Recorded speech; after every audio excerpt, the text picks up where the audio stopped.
Welcome to Sex Afflictions and Porn Addictions. I am your host, Craig Perra from themindfulhabit.com. I'm a former sex, drug, and porn addict who found his purpose helping others.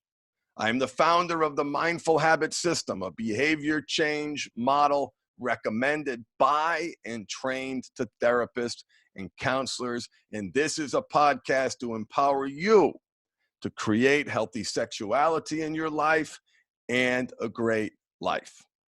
So today, we're going to talk about the coronavirus. Now, I've got very little to add substantively to what you may have read medically about the coronavirus. What I really want to talk about is fear, habits, and patterns. Okay, so people are scared.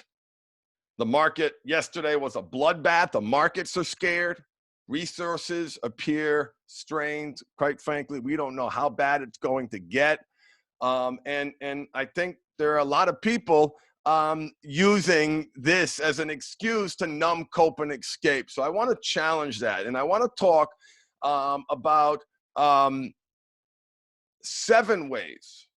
I said 6 ways, but there are 7 ways, 7 things that you can, use this crisis, this challenge, as an opportunity, to use it as a growth opportunity to transform your life for the positive, and use this external event to examine your life, to examine your habits, to examine ways that what you can do to make it better, so this internal event does not kill you, because chances are it will not, but make you stronger. But first, before I dive into those needs, a warning. I like to disclose self-interest. I run a wildly successful online group coaching program. So there's no one getting in groups. There is no chance of getting the coronavirus and participating in one of our 7 group coaching calls per week.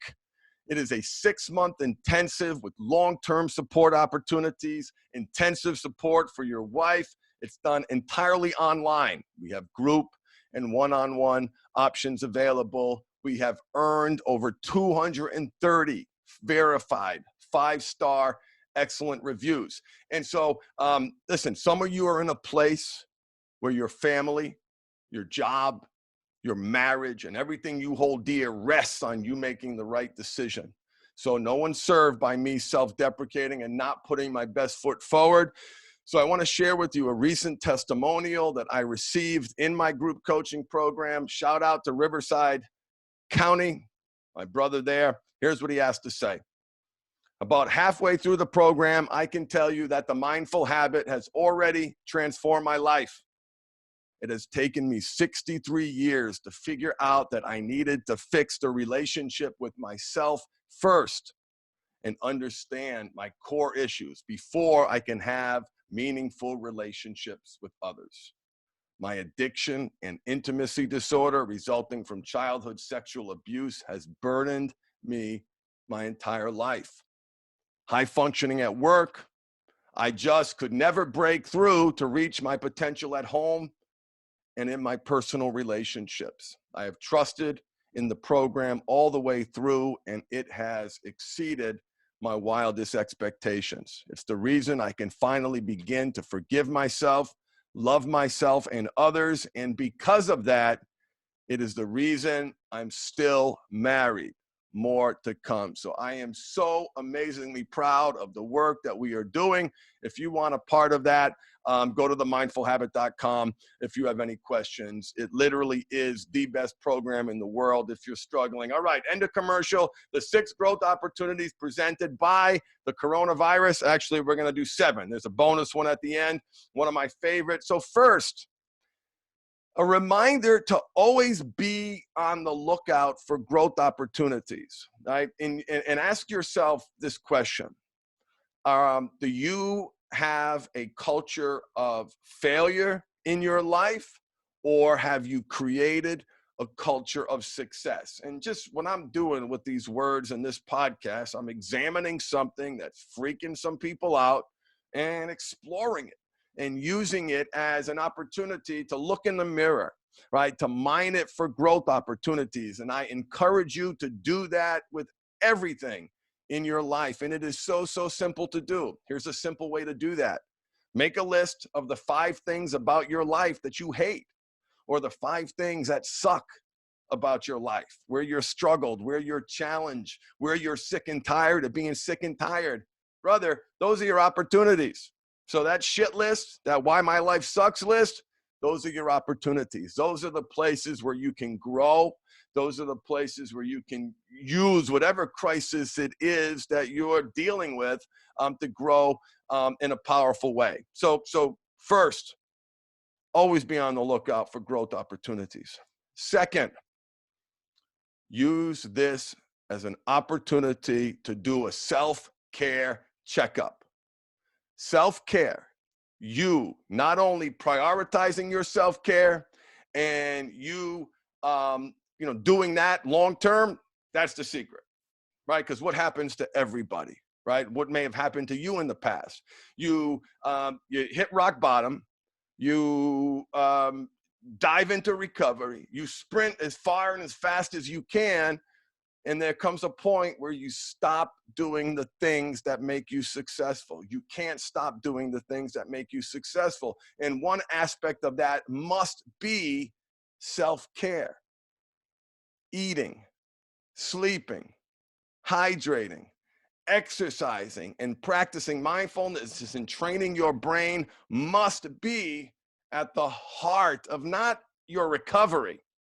Someone asked me a few months ago, how do I stay motivated with recovery? And I said, stop calling it recovery. Recovery's boring.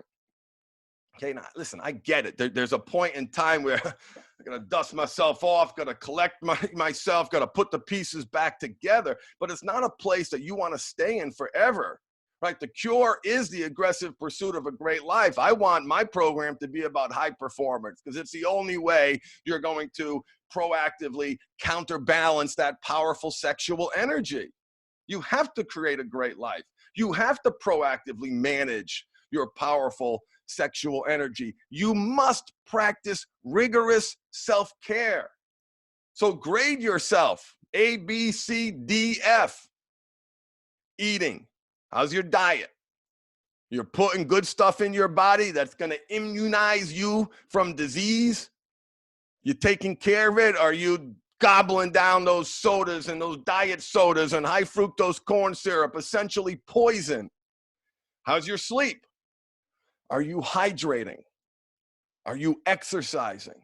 Okay, now that I'm a little nervous about going to the gym, so I'm exercising around my house. I'm exercising outside. I've got my bike out. I'm riding my bike with my kids. So I'm not going to use the virus as an excuse to stop doing the things that make me successful. I can't stop doing the things that make me successful because I know if I do, I will go back to my old ways. I've convinced myself of that, and I'm glad I convinced myself of that. There's an input that I'm required to deliver to create an output that I seek. That requires intention, and self-care is at the heart of that. So use this as an opportunity to reflect on your self-care. Third, use this challenge to question your habits around news consumption. Let me tell you what I think. I think the 24-hour news cycle is poison. If you are in it, you are addicted. If you're in it, cloaked with this need to stay informed, the world's going to go to hell in a handbasket. If you do not, you're addicted.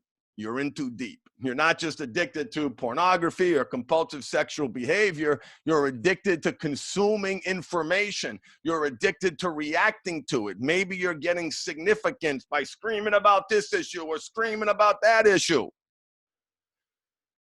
Ask yourself, is the news that you are consuming making you better? Do you have more self-control or less self-control? See, now is the time. Listen, I think now is the time where you want to be informed. So be mindful of where you get your news from. Avoid the propaganda and spin, whether you're on the left, whether you're on the right, whatever your political affiliation is, get the facts. Study the impact of your higher news consumption and note how it makes you feel. But stay informed. Fourth, examine your relationship with fear and what potentially, or in this case, the coronavirus triggers in you. So for most of us, this is something that's far removed. Since I have clients all over the world, there are some men where they are not far removed. They are in this. They are either quarantined or they're close to quarantine. There has been major, major disruption.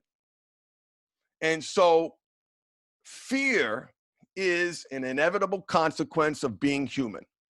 No matter how much recovery work that you do, no matter how much therapy that you do, no matter how much talking about it, there's never going to be a place where you're going to eliminate that fear.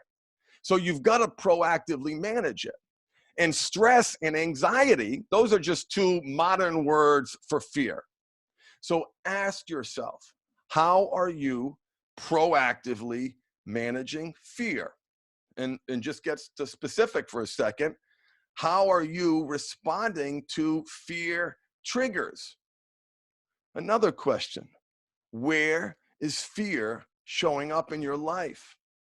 And what are you doing about it? It is my belief that we all must proactively manage fear.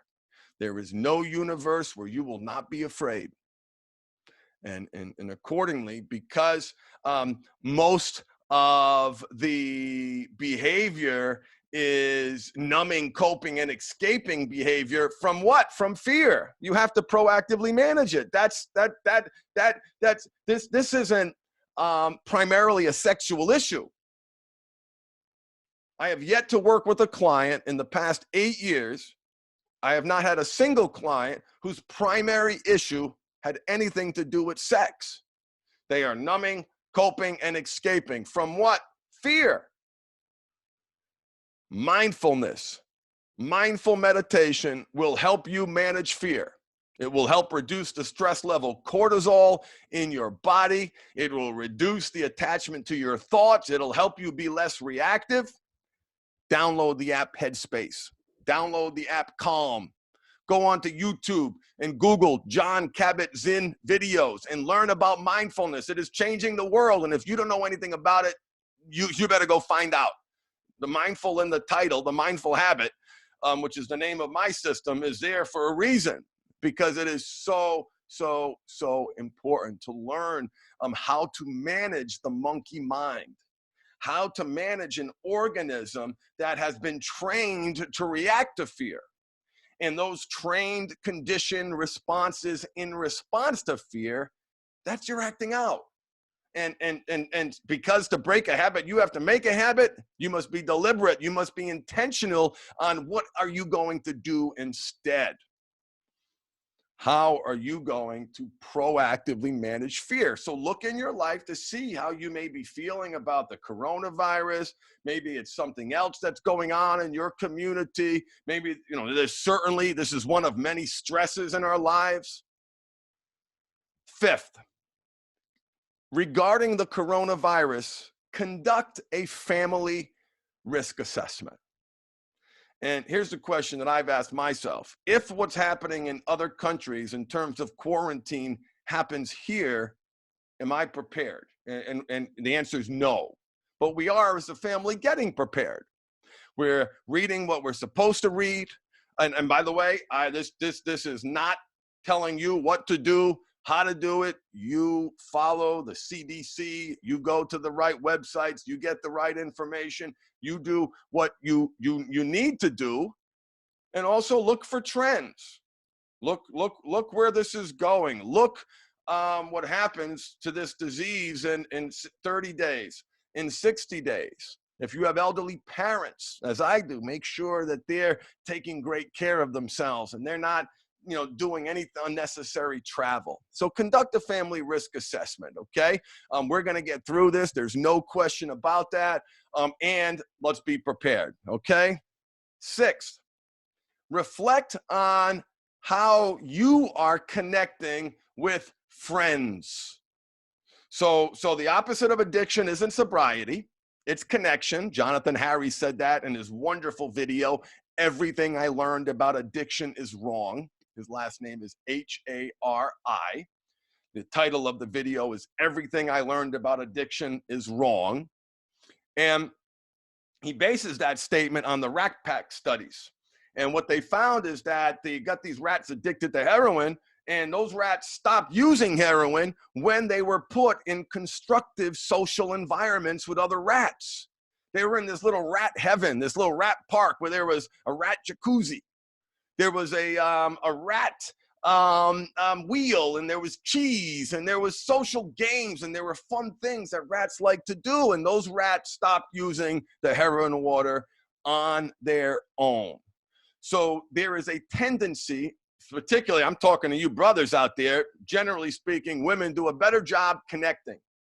Guys, we are terrible at it. And the more that I've been helping men over the course of the past 8 years, the more I see where I'm challenged, the more I see where they're challenged. We do not connect. So instead of, right, let's do action reaction. Instead of using this as an excuse not to connect with other people, make a list. Who do you need to connect with? Who do you want to connect with? Who do you want to share? Who do you want to share your life with? The opposite of addiction isn't sobriety, it's connection, okay? The actions we take is the life we make. Next. The next one is use this as an opportunity to study your sexual energy, okay? There's a lot of people that I talk to reporting they feel like they're entitled to act out, that this is not everybody, not everyone, by the way. I'm just saying that I'm hearing this, that there's this pull. There's what is it? It's a need to escape. The primary driver of acting out, as I mentioned before, are numbing, coping, and escaping from what? So again, using this opportunity to study your sexual energy, right? How is it being pulled? In what direction is it being pulled? What's pulling it in an unhealthy, destructive way? And listen, you're never gonna get rid of that. I wanna be clear about that. Your sexual energy will be pulled in an unhealthy direction. There are decades of programming, objectification, unhealthy belief systems around sex, and natural biology that make that a guarantee. But what you can learn is it doesn't mean you have to do anything. You can use that, the fact that it's pulled to not react, to create mindfulness, to not numb, cope, and escape, to channel and direct that powerful sexual energy. Brother, it's got to go somewhere, right? Be intentional about where it goes. Direct it. If you are in love and you're in a relationship, direct that energy towards your partner. And if you remember from that testimonial up above, our brother from Riverside County talks about his intimacy disorder. That's what I treat, intimacy disorders. There's reasons why that sexual energy flows in an unhealthy, destructive, self-harming way, and why it doesn't flow in a natural, why doesn't it flow to my partner? There's reasons for that, and you've got to figure those reasons out. So use this crisis as an opportunity to study your sexual energy. Always be studying your sexual energy. Always be on the lookout for how it's being pulled. And when it's going in an unhealthy direction, boom, there's your opportunity to bring it back. And seventh, or last, I did lose track, is my favorite Stoic quote. And that is Memento Mori. That essentially means remember death. Now, Now, the overwhelming majority with the multiplier times something else of anyone listening to this podcast, you're going to be fine. See, I don't think thinking about death is morbid. In fact, I've got a tattoo on my arm that's got a skull with wings, and at the top it says Memento Mori. This was an old Christian gravestone that existed in the Northeast, Boston. You see it on some of the old cemeteries in Boston Commons, this old-fashioned symbol. And I love it so much because it's not a morbid thing for me, but it's, I always want to remember that my day could come. I hope it's far away. I hope I've got many years left on this planet, bringing love to my family, to my friends, and to you, and sharing this amazing life together and doing fun, incredible things. But I can't guarantee that. Tonight, I'm going to a movie with a friend of mine who had a massive stroke 1.5 years ago. I'm 48. He's at or around my age. Boom! Went to the gym, headache, pop! Massive, massive, massive stroke. And he's been doing everything in his power to regain. And he has hit so many challenges. In certain areas, there were improvements. In certain areas, things weren't going well. And you know, my kids are like, oh, it's so nice you do that for him. For him, I get more out of that than he does. Memento Mori, you never know what's going to happen. And here's the thing that I've learned, now approaching 50. I learned that if you are listening to this podcast and you have your health, and your family has your health, oh my God, fall on the ground right now and kiss it and look up to the sky and thank God. Thank God that you have your health, that you're here. It's a miracle that with all the things that could go wrong, here we are, you listening to me right now. Memento Mori. Use this as an opportunity to examine and study your fears around death. What are you afraid of? Do you feel that you've lived the life that you wanted to live? If you were to pass right now and you're old and sitting in that home, you know, do you feel fulfilled? Do you feel fulfilled? And I want to share one story. I'm going to be general, but I have a client whose wife was diagnosed with cancer. And was diagnosed after discovery, where she learned things about him that broke her heart. And as she's going through chemo, fighting for her life, on his mind is, this is my legacy. This is how she's going to remember me. This, look at the mess that I have made. Instead of me supporting, instead of her feeling loved, instead of her feeling nurtured, instead of her feeling honored, she feels broken. She feels empty. She feels sad.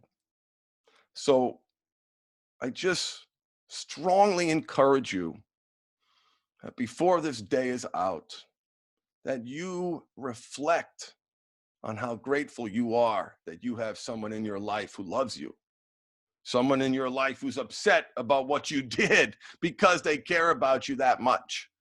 And if you don't have someone in your life, you're going to find someone in your life if you work on you and you put your best foot out, your best self out there, right? You like attracts like attracts like. But for my brothers in a relationship and for the partners who are listening now, just a dose of perspective. If you have health, there's nothing that you can't achieve. There's absolutely nothing that you can't achieve. Memento Mori. Remember death. So those are my lists of opportunities that the coronavirus presents for you.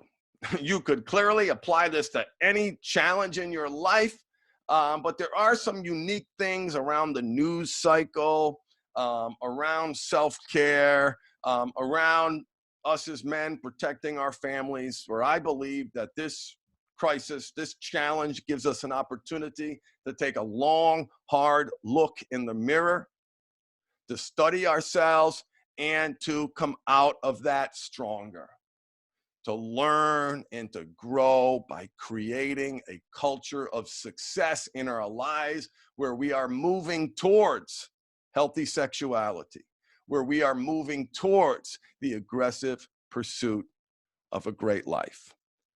Thank you so much for listening. I have reserved 5 scholarships this month that are receiving the deepest discount that I offer. I cut the program in half, make it payable over 6 months. So if you are interested, call 877-769-3790. Mention podcast or email support@themindfulhabit.com. Mention podcast. Sign up to connect with me on my website, www.themindfulhabit.com. I honor your quest for healthy sexuality and a great life. I am honored and privileged that you have chosen to share your most valuable resource with me, time. Know that your sexual energy is powerful. It must be controlled or it will control you. So choose well, embrace your power of choice, feed the right wolf inside you, and I will see you at the next podcast. Thanks for listening.